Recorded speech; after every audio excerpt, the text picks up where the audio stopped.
नमस्कार. लेखणी शास्त्र न्यूजमध्ये आपण सर्वांचे स्वागत आहे. बुलढाणा जिल्ह्यातील नांदुरा नगर परिषदच्या सीओला नगरसेवकच त्रस्त. नगर परिषद सीओ हे नगरसेवकांचे सुद्धा ऐकत नाही अशी परिस्थिती या ठिकाणी निर्माण झालेली आहे. असेच एका नगरसेवक पतींनी आमच्या लेखनीशास्त्र प्रतिनिधी विदर्भ प्रदेश प्रतिनिधी राहुल चोपडे यांना एक मुलाखत दिलेली आहे. त्या मुलाखतमध्ये आपण पाहू शकता की कशा प्रकारे त्यांनी आपला रोष व्यक्त केला आहे आणि नगरसेवकाने चक्क उपोषणाला म्हणजे लोकशाही मार्गाचा अवलंब केल्याचे सुद्धा करणार असल्याचे सुद्धा सांगितले आहे. किती शोकांतिका आहे, हे किती शोकेची बाब आहे, आपण या मुलाखतीमधून बघू शकता. नमस्कार. लेखनीशास्त्र न्यूजमध्ये आपले स्वागत आहे. नांदुरा खुर्द प्रभाग क्रमांक 12 चे नगरसेवक आहेत, नगरसेविका आहेत. त्यांचे जे पती आहेत हरीश भाऊ काटले यांच्यासोबत आज आपण त्यांच्या प्रभागातील काही अडचणी आहेत त्या जाणून घेण्यासाठी आलो आहे. नमस्कार हरीश भाऊ.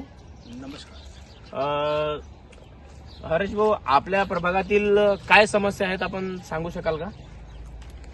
समस्या इतकी आहे की आम्ही लेखी देऊन सूचना देऊन वारंवार मुख्याधिकारी साहेब त्यानंतर आपण अहिरवाल साहेबापर्यंत बी आपण हा मेसेज पोचवेला आहे. सूचना देऊन आता लेखीमध्ये पण दिलं मी ना. त्यानंतर अहिरवाल साहेब आहेत, त्यानंतर फारुके साहेब धाप्यासाठी फारुके साहेबाकडे पण आपण प्रस्ताव दिला होता, सूचना दिल्या होत्या.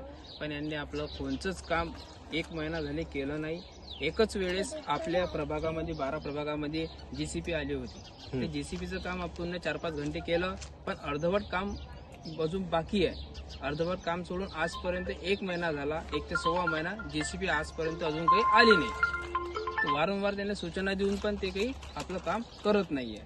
यांच्यावर का राजकीय प्रेशर आहे की काय आहे हे समजत नाहीये. ह्या ज्या आपण नाल्या पाहतोय, या नाल्यांमध्ये जो हा काही कचरा आहे, यामुळे सर्व जे इथं आजूबाजूला जे नागरिक राहतात यांचं आरोग्य धोक्यात आहे. याबद्दल तुम्ही काही नगर परिषदचे सीओ साहेब आहेत यांना काही सूचना दिल्यात किंवा आपले जे आरोग्य अधिकारी आहेत त्यांना काही सूचना दिल्यात? सीओ साहेबांनी वारंवार सांगूनही त्यांनी काही ठोस पाऊल उचलले नाही. आणि मला या जनतेनं खूप वेळा फोन पण आले की भाऊ हे करून द्या, भाऊ हे करून द्या. आणि मी वेळोवेळी नगर परिषदमध्ये जाऊन त्यांच्याशी संवाद साधला, पण त्यांनी काही आपल्याला प्रत्युत्तर दिलं नाही. आणि जर कधी कोणची हानी झाली, त्यानंतर कोणाला काही बिमाऱ्या झाल्या या एरियात, तर याचं जे सर्व जबाबदारी हे नगर परिषदकडे राहील, मुख्याधिकारी साहेबाकडे राहील. तसंही आपल्या नांदुरा शहरात आता सध्या डेंग्यूचे प्रमाण वाढलेलं आहे, हिवताप वगैरे सारखे आजार आहेत. याबद्दलही तुमचं काय मत आहे? लवकरात लवकर यांनी नाल्या व साफसफाईकडे लक्ष ठेवून या आजारापासून जनतेला मुक्त करायला पाहिजेत. हे काम अधिकारी लोकांचं आहे, काम करून घेणे यांचं काम आहे. व कोणती जर यांच्यावर राजकीय जर कधी कोणतं प्रेशर असेल तसं सांगा. ठीक आहे. आणि आपले जे धापे आहेत त्याच्यात काय नेमकं धाप्याबद्दल काय विषय आहे आपल्याला सांगा. आम्ही लेखी स्वरूपात धापे दिलेले आहेत, त्यानंतर त्यांना सूचना पण दिल्या होत्या पहिले 1 महिना पहिले. आता या धाप्याची जी दुर्दशा दिसत आहे, इथे एखादा लहान मुलगा जर पडला तर यासाठी तुम्ही काय ठोस पाऊल उचलाल? मुख्याधिकारी साहेबांच्या कॅबिनमध्ये नेऊन आम्ही त्या जे बी कोणची घटना घडीन आम्ही डायरेक्ट नगर परिषदच जबाबदार राहील. त्याची काही कोणची घटना घडली म्हणजे सदन नगर परिषदमध्ये आणून घेऊन टाकू आम्ही.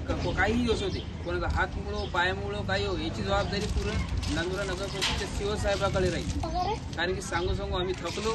आम्ही लेखी पण दिला आहे, पण अजूनही त्यांना कोणतं ठोस पाऊल उचललं नाही. गैबीनगरमध्ये पण असेच हाल आहे. गैबीनगरमध्ये मी 7-8 धापे दिलेले आहे. शांतीनगरातला पण 1 धापा दिलेला आहे. अजूनही त्यांची फारुके साहेबांनी पाहणी करूनही त्यांनी आजपर्यंत कोणता ठोस पाऊल उचलला नाही. त्यांना म्हटलं की ते म्हणतात की नगराध्यक्षाला भेटा. अरे तुम्ही अधिकारी आहे ना, तुम्ही अधिकारी आहे, तुमचा अधिकार तुम्ही विसरत आहे.